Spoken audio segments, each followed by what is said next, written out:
Hi, I'm Max Rudin, President and Publisher of Library of America, and welcome to LOA Live. Library of America is a nonprofit organization dedicated to publishing authoritative new editions of great American writers and to keeping the multivocal democratic spirit of our literary tradition a vital part of the culture. Warm thanks to LOA members and to all of you attending tonight for supporting our work and these LOA Live programs. Tonight's program celebrates publication of this book, The Black Fantastic, 20 Afrofuturist Stories, edited by André Carrington, who joins us tonight. Over the next hour, we explore the new wave of science fiction and fantasy by Black writers that's burst onto the American literary scene in recent decades. A creative ferment that includes allied work by filmmakers, artists, and musicians. Building on the literary legacy of Octavia Butler and Samuel Delany and African-American storytellers before them, these writers root their visions of other worlds and alternate pasts, presents, and futures in the social and psychological realities of Black history and experience. Their provocative voices are at the vanguard of American fiction. What is Afrofuturism, and where did it come from? Where do these writers take the inspiration for their dark prophecies and wondrous visions? And what do the old gods and fantastic futures they conjure in their stories tell us about the way things are and how they might be? To explore these and other questions, we're very lucky to welcome four distinguished guests. Tananarive Due has been a leading voice in speculative fiction for more than 20 years. Her acclaimed novels and stories include, most recently, the novel The Reformatory, winner of the American Book Award, the Shirley Jackson, Bram Stoker, and World Fantasy Awards, and the LA Times Book Prize. With her mother, civil rights activist Patricia Stephens Due, she wrote Freedom in the Family, a mother-daughter memoir of the fight for civil rights. She is also a film historian with expertise in the Black horror genre. She joins us from Southern California, where she teaches at UCLA. Victor LaValle's work has earned the Shirley Jackson, British Fantasy, Bram Stoker, World Fantasy, and American Book Awards. His 6 novels include The Changeling, adapted in 2023 for Apple TV Plus, and most recently, Lone Women. His story, We Travel the Spaceways, is included in The Black Fantastic. He joins us from his home in the Bronx. Nana Kwame Adjei-Brenyah's story collection, Friday Black, received the Penn Gene Stein Book Award, and his best-selling novel, Chain Gang All-Stars, was a National Book Award finalist.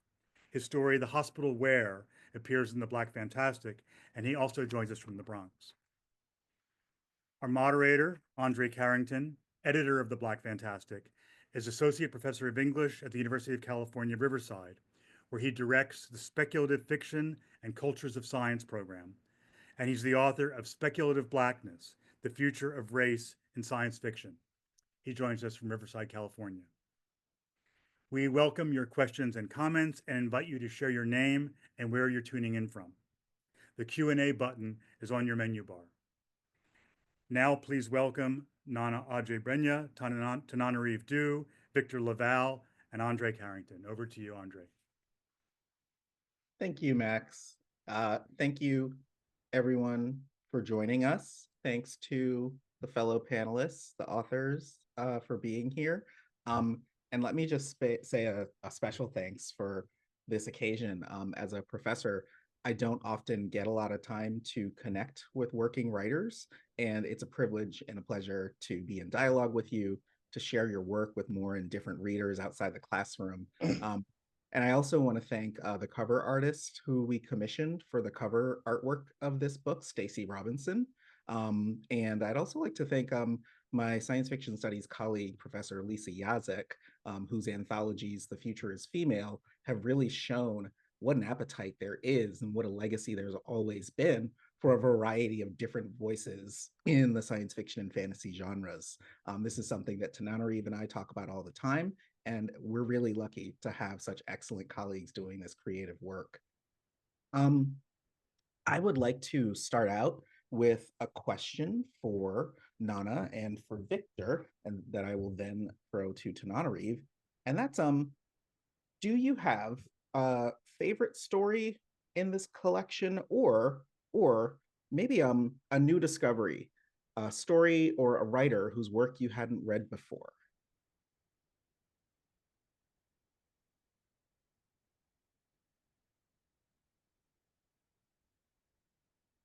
You're all my favorite. That's why I picked all the stories in the collection. So funny.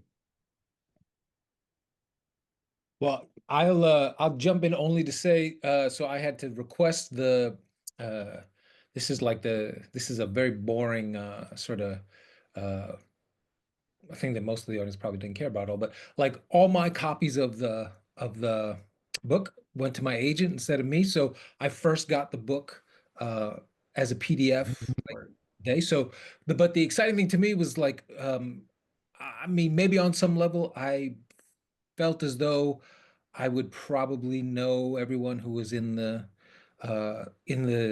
table of contents. And like the joy for me was to see, first joy was that I did feel like I knew about 2/3 of the folks in there.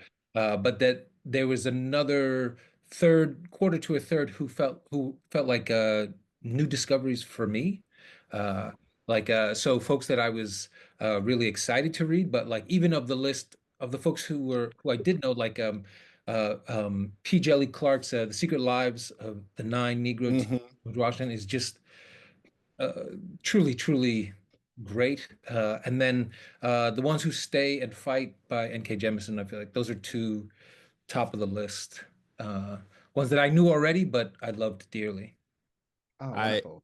I agree with Fenderson or his Pijeli. Like I remember discovering that about George Washington, like, years ago, or reading about that and be like, that's such a good story idea.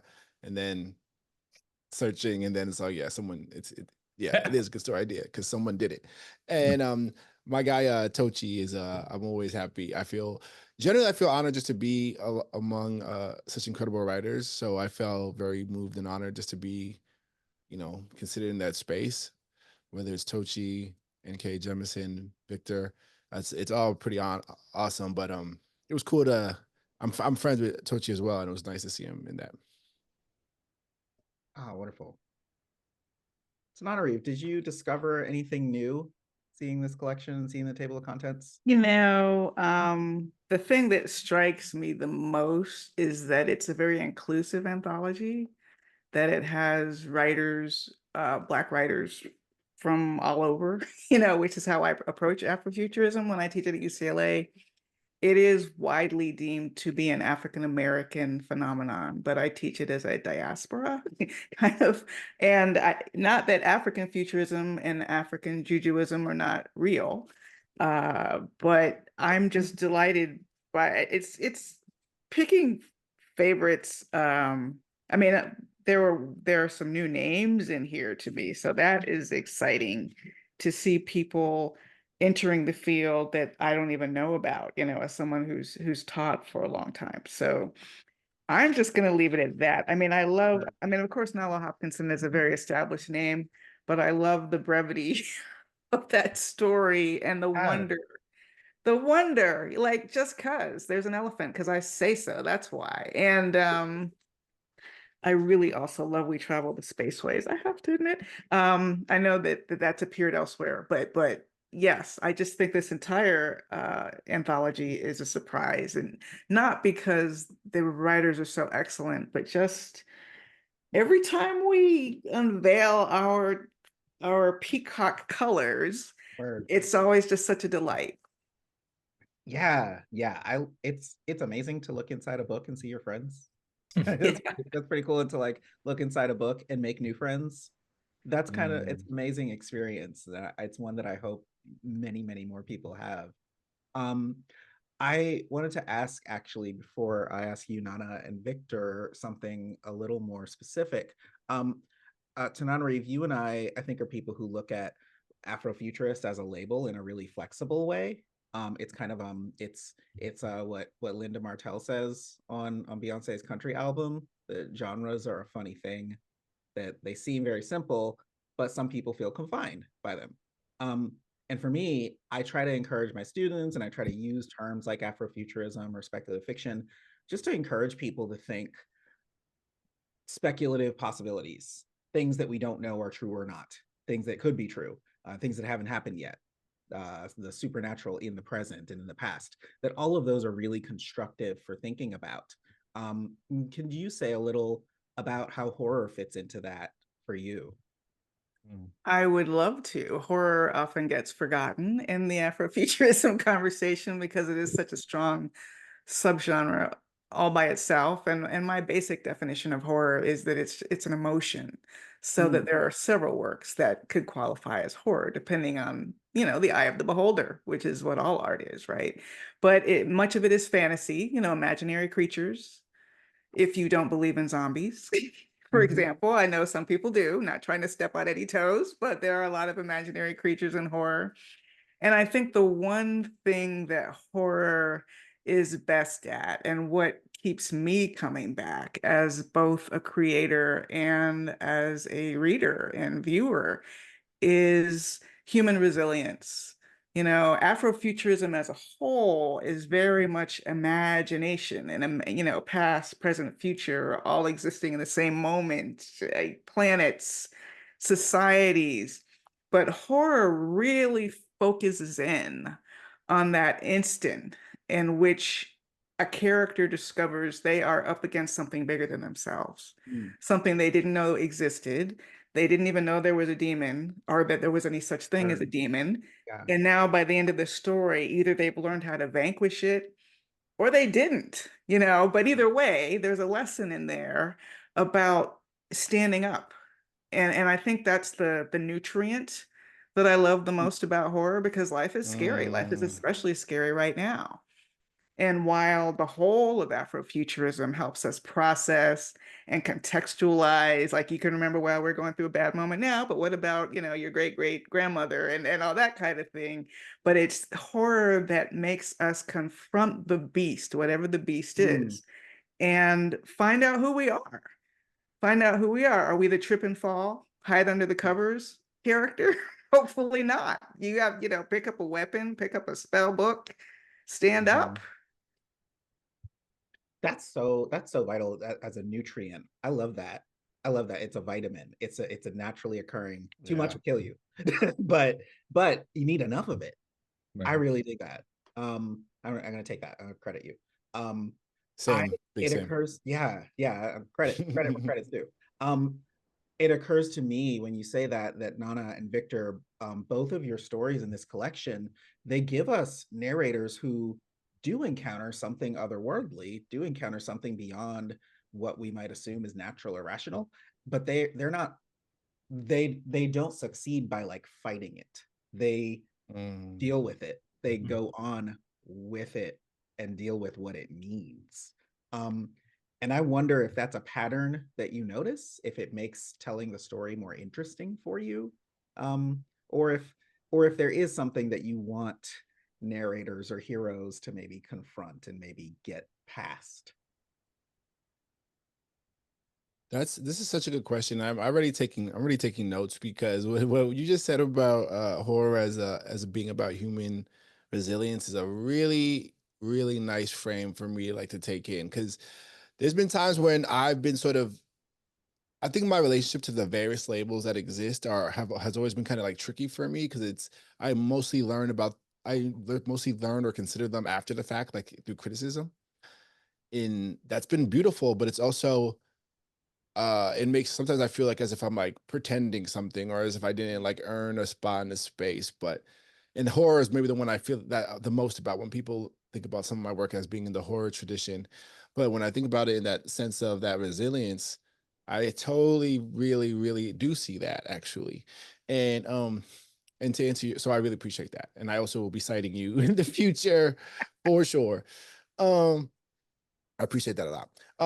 And then thinking about how characters deal with it, maybe find creative ways of dealing with this thing that's oppressing them, or trying to crush them, or trying to, make them smaller, whatever it is. I think that a lot of my work is somewhat not bored, but is somewhat, I don't know, tired with the idea that you could just like sort of power through things through force of will. And I think especially coming out of America, you know, the idea that like just grab a gun, you know, being the answer perpetually feels frustrating to me sometimes. Not to say though that there isn't opportunity for like, you know, force to be part of the equation, but for it to be the end all be all, I think can be a little bit, for me, feels a little bit reductive. And so I try my best to let my characters sometimes pull towards softness or something. You know, they I have a lot of characters who are sometimes really strong, and maybe opening themselves up to some kind of softness might be the answer. Sometimes it's just accepting what is could be the answer. There's a lot of different ways of thinking about it, but I don't know. Even just in this first few moments, I'm already thinking about my own work differently. So I'm feeling grateful already for being here. Oh, wonderful, wonderful. Victor, do you find what do you find sustains you or really gets you going, really makes you feel like you're doing what you mean to when you have a narrator, you have someone up against something bigger than themselves in your stories? Well, you know, I was thinking about this as Tananarive and Nana were talking, and thinking about one element that, speaking about my own work, that I am realizing is often there is um, something that is a part of horror, I think, as a whole, right? Sometimes to a frustrating degree, but I think it speaks to something true, which is that you know, in a lot of horror, somebody might say there's a monster, but most of the time people don't all go, "Oh, you're right. There's a monster. Let's all team up and fight it." And in fact, a lot of the times, part of a horror story is I'm alone in this fight. Do you know what I mean? Or I'm the only one who believes my next door neighbor is a vampire. I'm the only one who believes we're in the middle of a coup. I'm the only one, whatever it might be, is the horror that you're sort of wrestling with or dealing with, you know? Um, but in a way, like I think the thing that makes me feel energized is knowing that like, at least all the horror I love, along with the idea of like pushing back against that, is that sense that like you do find allies. You do find people who here, you know, it's the little ragtag group of outsider teenagers who Yeah. who come together and they fight a monster clown that has been around for 10,000 years, and somehow they win. And that sense that like so many times horror is about that sort of teaming up feels very good to me. And then also, even if it's not, even if in the end it is one person against the thing, that what's always in my mind as the writer is this the team I have is my reader, you know, the reader who gets on board with this character and who comes to see the world as they see it and understands the fight, whether it's as small as like this is only about my life living or dying, or it's about saving the entire universe. um, that the reader and the character end up becoming the team, and Yeah. that very, very powerful and very, very moving when I like fall in love with a story or a book. Oh, wow. That's really cool. I'm happy to be on the team then. Yes, Glad I'm not on the other side. that's it. That's it. Yo. Um, Nana, could I ask you to read something from your contribution to this collection? Um, Uh, Can and I will. Wonderful. Um, For folks following along who have the book before them, Nana's story, The Hospital Where. Um, we are starting on, what is it? I had it pulled up just now. Page 187 is where we were going to pick up. yeah, and I'm gonna just for real quick, the context is a character who wants to sort of be a writer, and he's come to it through some kind of harshness, and his muse is not like a typical muse. He's this character called this 12-tongue god that's sort of enrolling him in this new life path. It's funny, I haven't read this in a long time, and I used to read this in a very particular way because the 12-tongue god is supposed to be someone who sounds like everyone all at once. Mm. So I'm gonna try to do it the way I used to, just so I don't feel like I'm cheating anybody. But it's kind of embarrassing, and I haven't done it in a long time. So that's all my little, you know, plea before.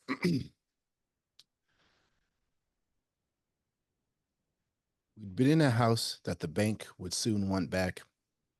The nights were dark because the gas and electric company had decided enough was enough. I learned that many of the things I loved, the comforts that made me feel good about myself, could disappear very slowly and also suddenly. I learned to hate then, to hate others for having things, to hate myself for not.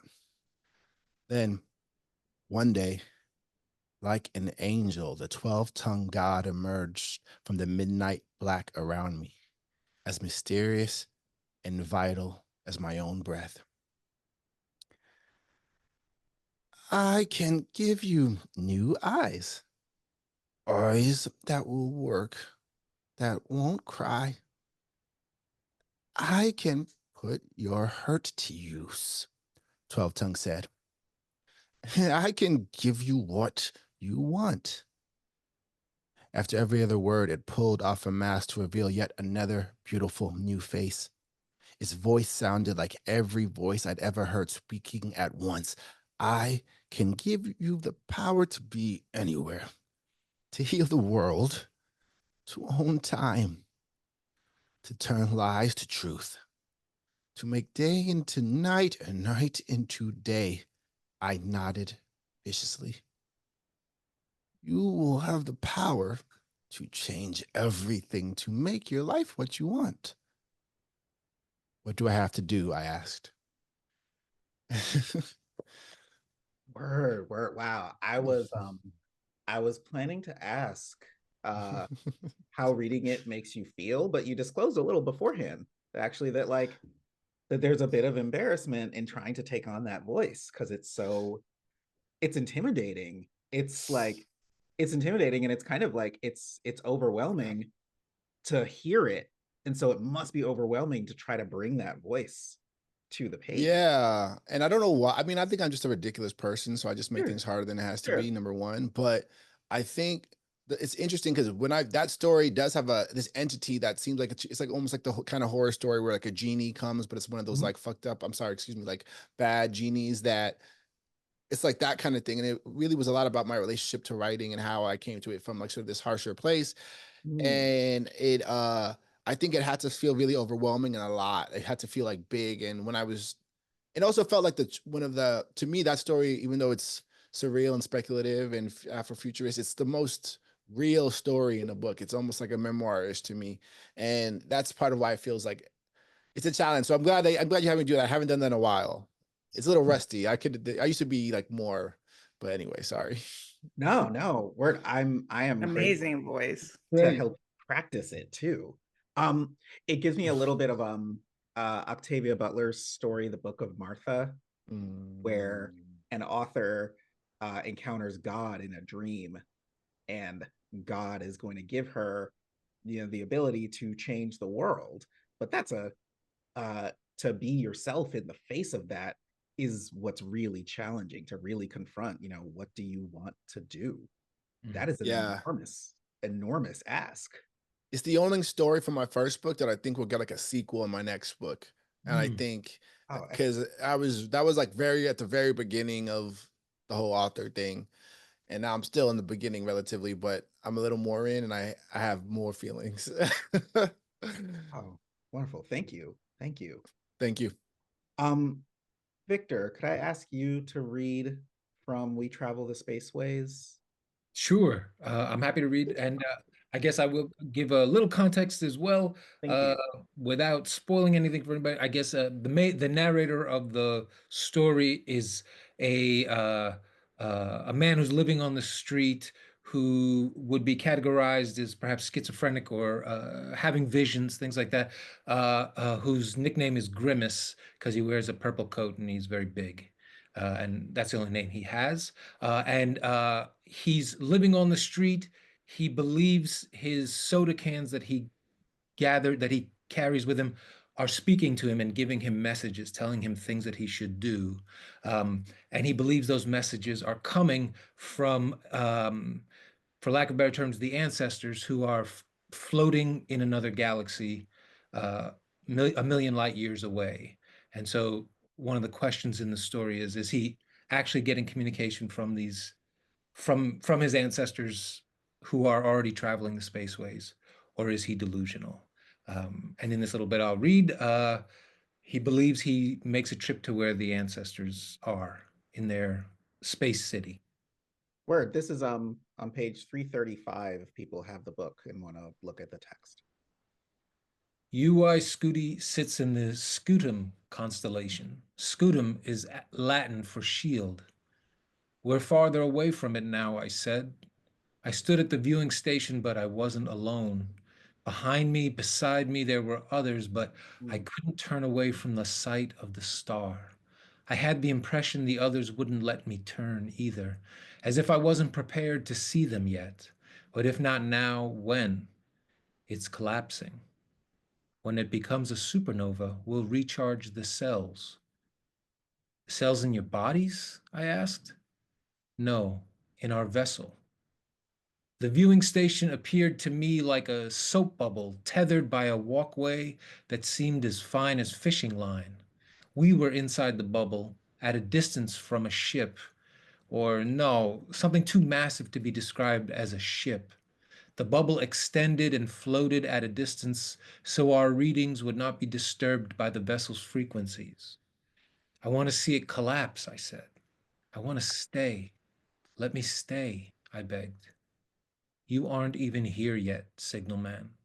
This isn't a trip your body can make on its own. But I'm alone, I said. Oh, thank you for that. So when I revisit that now and when I read it the first time, I thought, um, at first I realized like, oh, this is a little more complicated than, oh, is this man crazy or is he not? It's Mhm. not, it's not like that. It's not the question. It's really like, what is he seeing that I'm not seeing? What is he Right. getting that I'm not getting? And Right. that sense of being alone is really profound. Um, what what strikes you when you revisit this now? Um, does that hold true? Do you still expect the question of is he crazy, is he not? Or do you come to it differently now?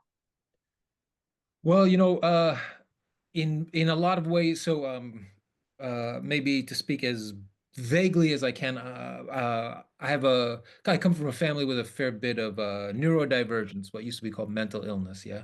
And one of the things that I came to understand was like right from the outside, a number of my family members to a stranger would seem like somebody who was frightening, disturbing, off-putting, all that kind of stuff. But what I knew was that in a way, because I knew them and I understood maybe sometimes like what they were saying that were snatches of much larger conversations and or were them having conversations with voices that no one else could hear. I understood on some level that the thing that made them seem, for lack of better terms, crazy to people, right, was that they were they were living in a reality that nobody else had agreed to live in, Yeah. right? And so a lot of the times I started to think like, well, if almost any of us, if we go to another place where not everybody agrees with how we think culture works, how we think uh, gender works, masculinity works, whatever we think of as a fixed thing, it just isn't, you know. And so so now when I like come back to this story and think about it, I lean more into that idea that like if you were, for almost any of us, if you could somehow like sort of learn the secret language Mm, a of a person who seems to like they don't make sense, there's a decent chance that they're just living a certain reality. And then the fun question is, are they actually right, and the rest of us are the one living in a delusion? And I kind of like that. And in the case of this story, I kind of wanted for the two main characters are people who overall society generally never is very good to. yeah. And once again, in this moment, particularly, at least one of them, this country is particularly not good to. Um, and I like the idea that actually they were right. Yeah. Yeah, I see that. And it's so I think it's so telling that when we open ourselves up to, when we walk into a door labeled speculative fiction or Afrofuturism or what have you, we allow ourselves to acknowledge maybe there's other intelligence, maybe there's a bigger reality that I need to listen to find out about, that I can't put off the table. I have to put it on the table. And I love being present for that. Yeah, thank you for offering it. I wanted to ask you each one other thing before getting to some questions in the chat, but it's connected to something that you just pointed out, Victor, and it's that so there are in this collection, there are stories with some unlikely heroes and some tricksters. I think that's true for Violet Allen's story, for Justina Ireland's story in this collection, for Alex Smith's story in this collection. And there are also stories where I think, like yours, Victor, and Nana, yours as well, where the narrators, we have something to learn from them. We can relate to them, but they're not heroes. They're not prophets, but they do, they know things. And I wonder if, like Victor says, this comes in part from, just relating to people around you who experience the world differently. Do you bring that sense that it's useful for fiction, that it's useful for kind of expanding how we think about the world? How do we do that in our actual life right now today? Like when we are facing unlikely or maybe too likely situations that are very undesirable, and some futures that we would rather not have to deal with, who do we listen to? Where do we look?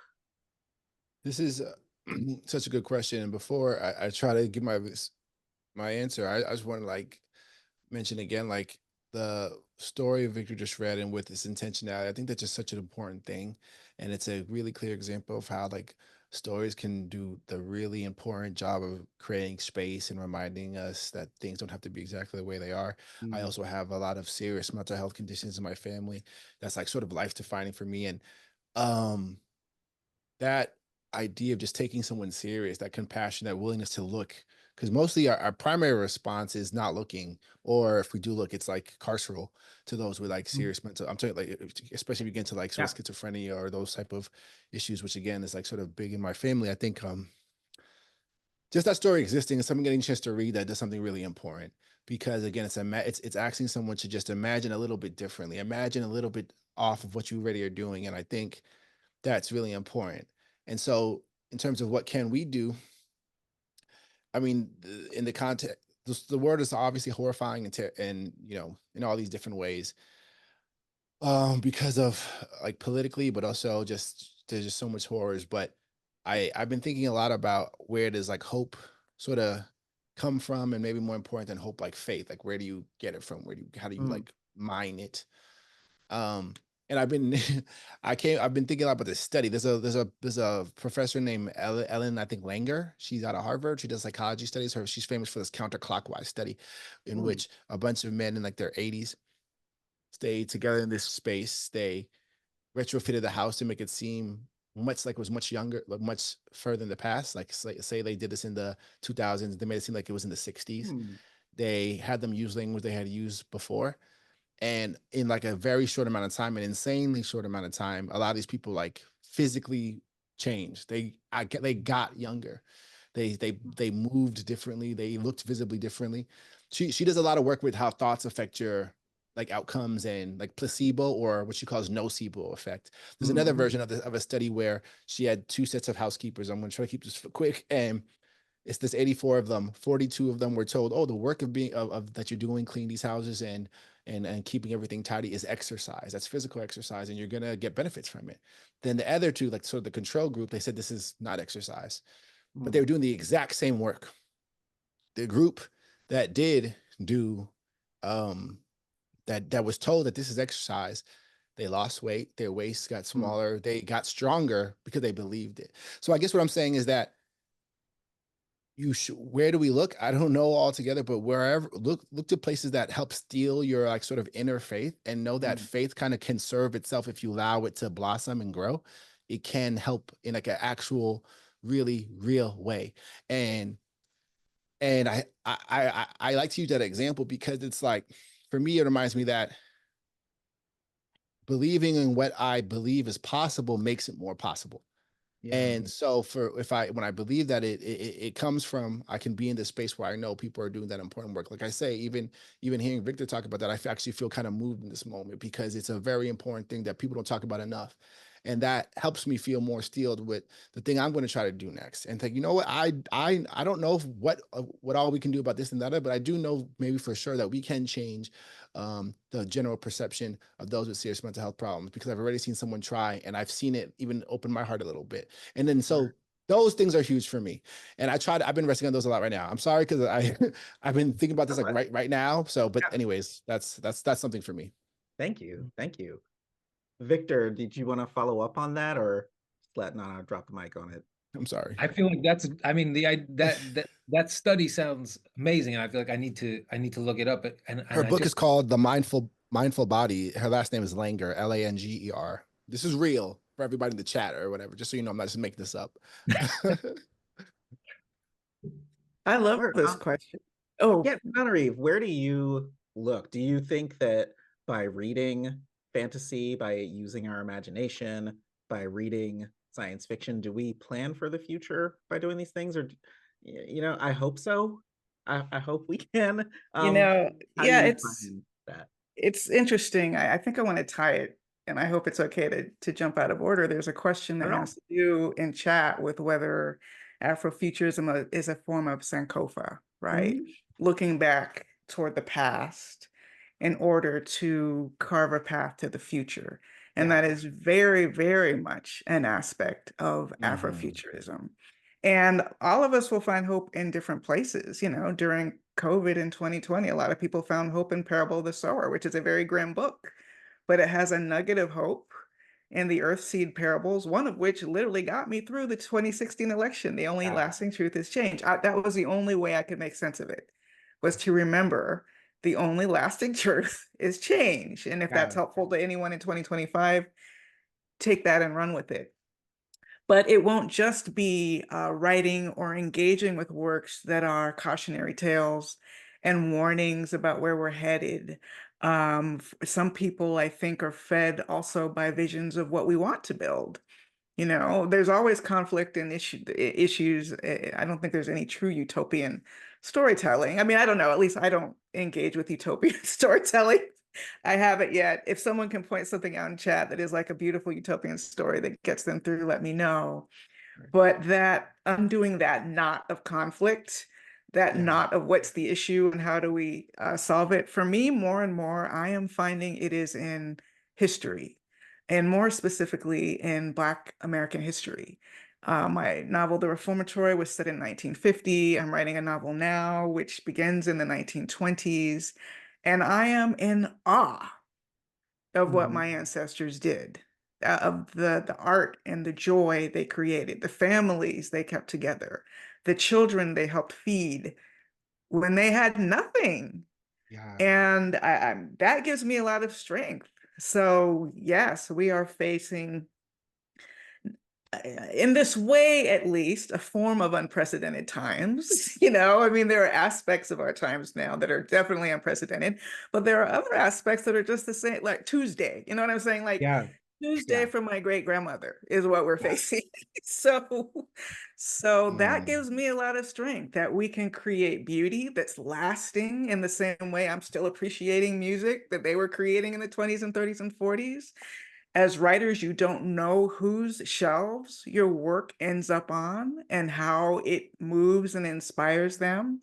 But I had one reader write me years ago and tell me she could stand up to a home intruder. That's my biggest nightmare, a home intruder, because she remembered the resilience of one of my characters. And that is super meaningful to me. And I hope I can remember that if I'm ever in that situation. Hey, I hope so too. Word. Wow, thank you for getting to something that a person in the chat had pointed to. That came from Lillian S. from Hagerstown, Maryland. What's up, Maryland? Because I'm from Maryland, I was born in Baltimore, grew up in Silver Spring. I'm going to also take the next question that came from Maryland, that came from Stephanie Henderson in Dundalk. That was, I'm sorry, see, look at me. I'm displacing my Marylands. That previous question came from Stephanie Henderson in Dundalk. This next question comes from Lillian S. in Hagerstown. And this one actually I think is very good for all of us, which is what books or works have you been exposed to that changed the way you think about science fiction fantasy storytelling? Well, one that comes to mind is just because I'm looking at it in my office. From being just a kid of the 80s who just loved comic books, that was in many ways, my way into literacy was comic books. But Alan Moore's Swamp Thing, I don't know if people have read that one before, but it's basically Swamp Thing was this really, generally speaking, kind of cheeseball character who looked like a giant tree man, and he would like fight goofy supervillains, right? And then in the 80s, this British writer, Alan Moore, who is famous for other comics like V for Vendetta and Watchmen, a couple other things, he turned that comic into this really like thoughtful, introspective, essentially like almost like spiritual climate change comic book, and it became all about how this character Swamp Thing is actually tied into what they called in that comic book the green, and that he was in essence battling with the ways that the ways of human beings were destroying the green, and that he would have to in various ways sort of deal with that. But for me as a kid, the reason it's like one of the first things I thought of is because for me as a kid, I think there was a way, I don't know consciously or not, I did have this sense that, people often say like comic books are stupid and they're just like simplistic art. You know what I mean? You just read about some people beating other people up, that kind of thing. But Alan Moore and Swamp Thing was the first time where I saw this thing that like the thing I was thinking about at the time was very much it was the Cold War, and it was about nuclear bombs dropping and all the rest. The Day After Tomorrow and all these kind of shows that were on TV, and this comic book that in theory was aimed at teenagers, you know, was taking me seriously enough to talk through these kinds of ideas. Um, and to say like you deserve to you deserve to discuss and think about these ideas just as seriously as anybody else. And I think that was the beginning of me realizing that like a medium that entertains can also be a medium that challenges and makes you think, and those things don't have to be exclusive. Oh, that's really great. I'm glad that you found that out so that you could contribute to it. Yeah. Nana, is there something that affected you that way that changed how you thought about this kind of storytelling? Oh, for sure. Mumbo Jumbo. My agent got me a copy of a first edition. I have one over there. If you want to see it, I have like a first edition of Mumbo Jumbo. I'm gonna grab it one second. And then, Rub it like a genie's lamp. yeah, it just like releases something. But there's something cool about it though. It's so irreverent. If you don't know, Ishmael Reed's Mumbo Jumbo. On the back, in terms of what it taught me is that there's no rules, and you could talk about serious things while having fun, and also being like kind of like, I mean, just bold. On the back of it, one of my favorite things about this copy though is, where you would put the blurbs. He writes, propaganda dash the New York Times, cute sophomoric Julius Lester, cute Lindsay Patterson the writer. This is Ishmael Reed is living proof that the bacteria of the pop culture has entered the literary world. Shane Stevens. This was my favorite one. Such gratuitous viciousness is not called for. L.E. Sisman of the New Yorker. These are the quotes on the book. These are on the book. I like that. Blurbs. I love that. Is that incredible? Hysterical. I love it. I'd let your haters be your motivators. Oh. Anyway, sorry. No, that's great. Tananarive, was there something that kind of made you think differently about science fiction fantasy? I'll try to keep this brief, but though I started writing stories about Black magical children, by the time I got through high school, college, and grad school, I had written myself out of both genre and race, so and gender. I was writing epiphany stories about white male characters because Yeah. that's what a story felt like by the time I got out of Yeah. grad school. And even though it's gentle in its magical realism, it's not, way out there, but it was Mama Day, Gloria Naylor, Mhm. Mm. that really, I was like, oh shoot, this is a Black woman writing about Black experience that I can relate to, and there's magical realism. And it helped me realize the degree to which I had shut down the part of myself that I always knew that was what I wanted to be. I wanted to be writing Black characters having fantastic experiences. Mm. Yeah, that's really that keeping that part alive. It's so vital. It's really it does wonders. It really makes us, able to do the stuff we don't know, we don't think we can do. I am very glad to see that. I did want to get to something else from the chat, but I also saw a couple of other contributors are among the attendees.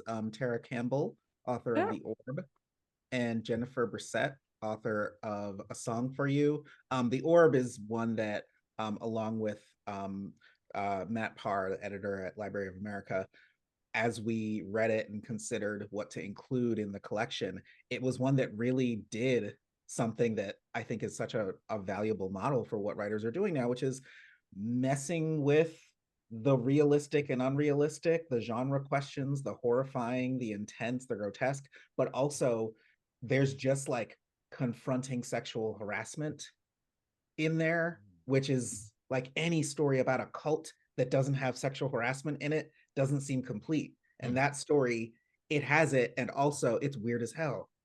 It is really wonderful. So thanks to Tara Campbell for that. And Jennifer Brissett, I just taught A Song for You in my science fiction class at UC Riverside. And I advise the students that it really reminds me of The Ship Who Sang by Anne McCaffrey. And I kept I kept asking them to convince me that A Song for You is not an allegory, is not an allusion to Orpheus and Eurydice, and they couldn't do it.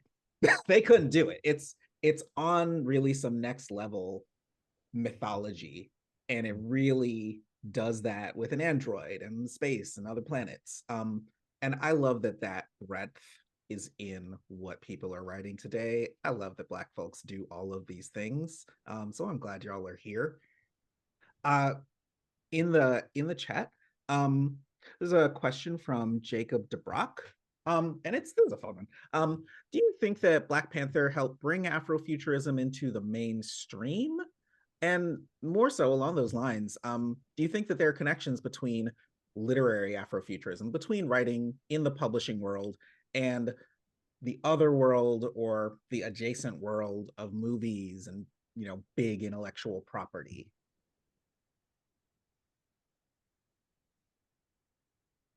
It's, I do sometimes wonder, like, say in the case of Black Panther, um, like I totally see the argument for, like, did that bring these ideas to the mainstream?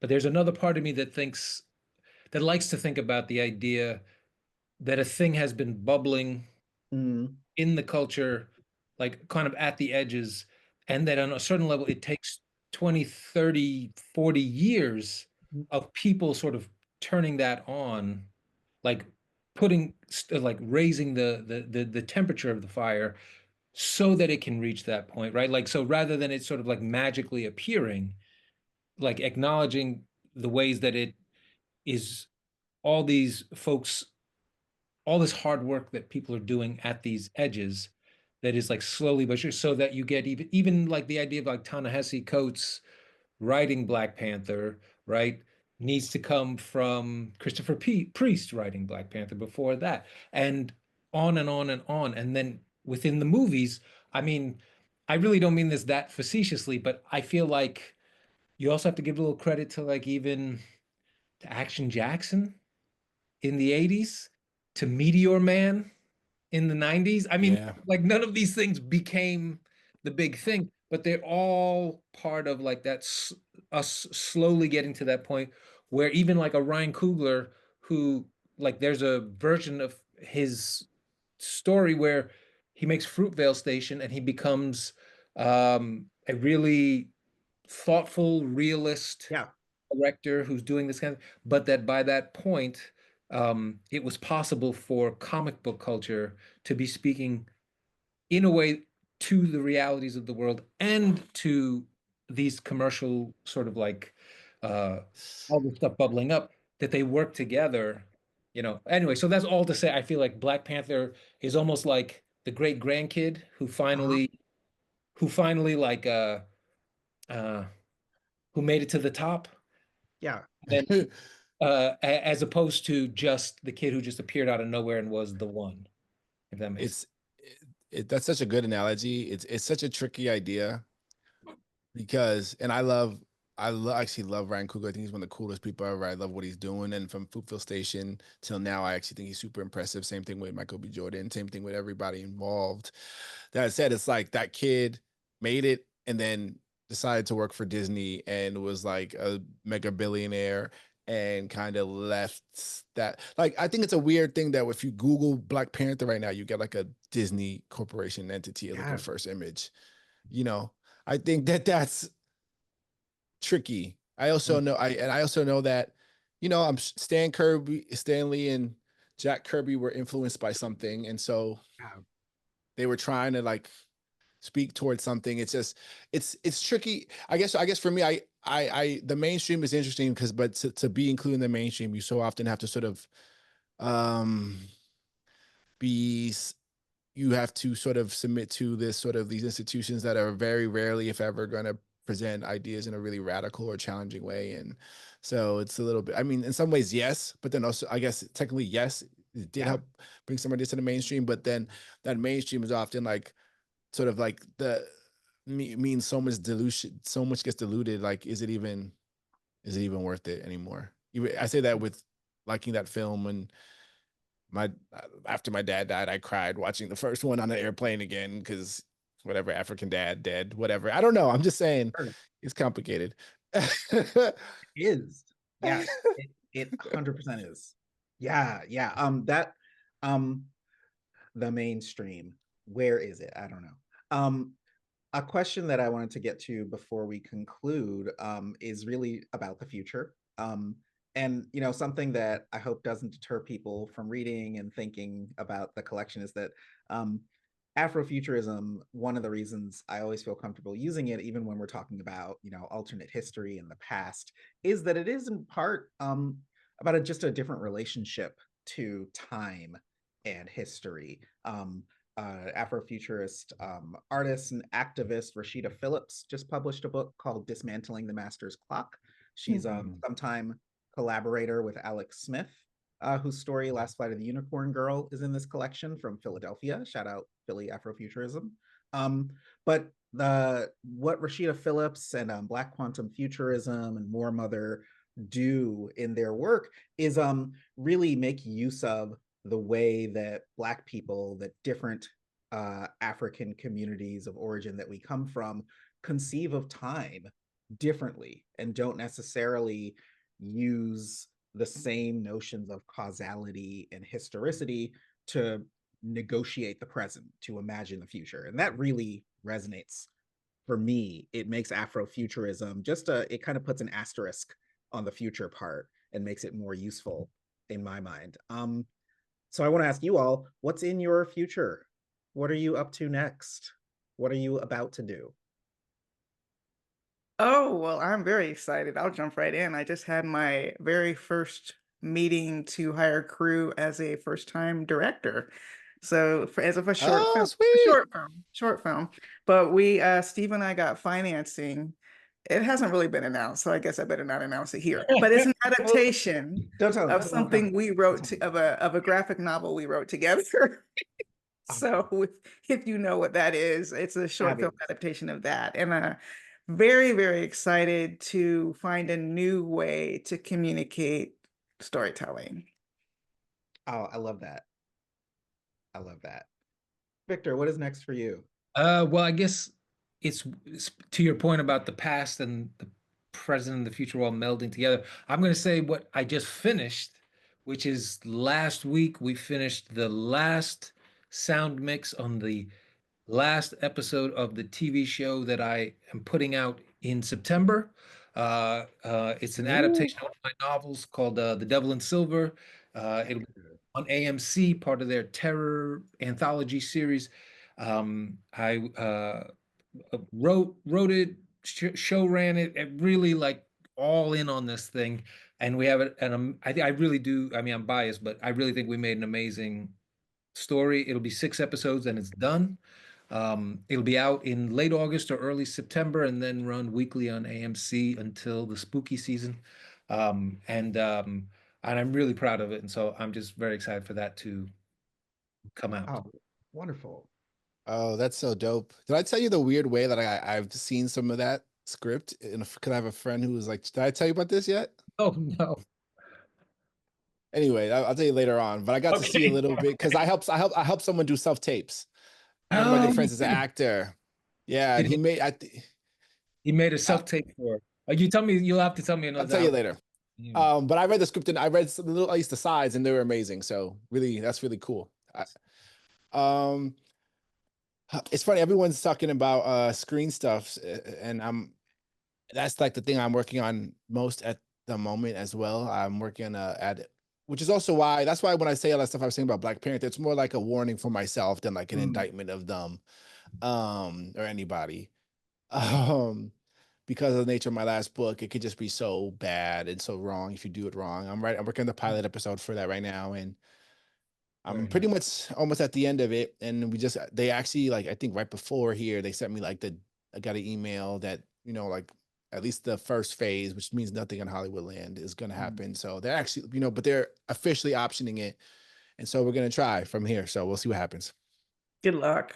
Keep that flashlight on the road, because if you go up a few degrees, man. I know. Whoa. Yes. Good luck on screen, everybody. Next for me is I got to finish and revise this manuscript for a book about radio adaptations of Black speculative texts that's called Futurism. It should be out end of this year or next, depending on how peer review goes and how You're on fire this year. I work on Yeah, it. yeah. I'm saying it's now. And what's the time period of the programs that you're writing about? From the World War II up to a couple years ago. Oh, wow. Okay. What? Okay, I need this book because Yeah. I did not will. know that we had Black radio adaptations of We sure do. Yeah, in the 40s. Yeah. I need this in my vein. Well, congratulations to everyone. It sounds like amazing work coming. And that was a great hour. That was really, I'm so grateful to you for that. Thank you. Really terrific conversation. And you've been listening to Nana Kwame Adjei-Brenyah, André Carrington, Tananarive Due, and Victor LaValle talk about the Black Fantastic, 20 Afrofuturist Stories, and Afrofuturism. The book is edited by André Carrington and published by Library of America. I hope you'll join us on Tuesday, March 11, as LOA Live continues the 2025 season with a conversation about Hannah Arendt's The Origins of Totalitarianism, inspired by Library of America's forthcoming new edition with recovered chapters and other writings that trace the development of her thought on authoritarian regimes, a subject with renewed relevance in the current global political landscape. We'll welcome David Bromwich, Selah Habib from Columbia Law School, and volume editor Thomas Wild from the Hannah Arendt Center at Bard College. I want to also mention that registration is also now open for our online course beginning in March, The Heart of American Poetry, taught by renowned poet, teacher, and best-selling author Edward Hirsch. Don't miss this opportunity to learn from a profoundly insightful master poet and teacher.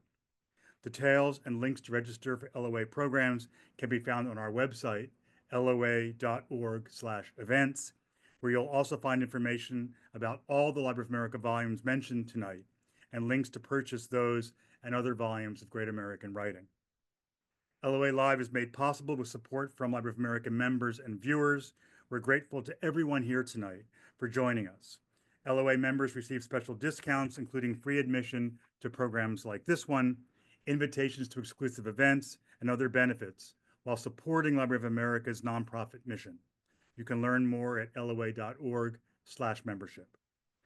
Thanks again so much to our really terrific panel tonight. And everyone have a great evening.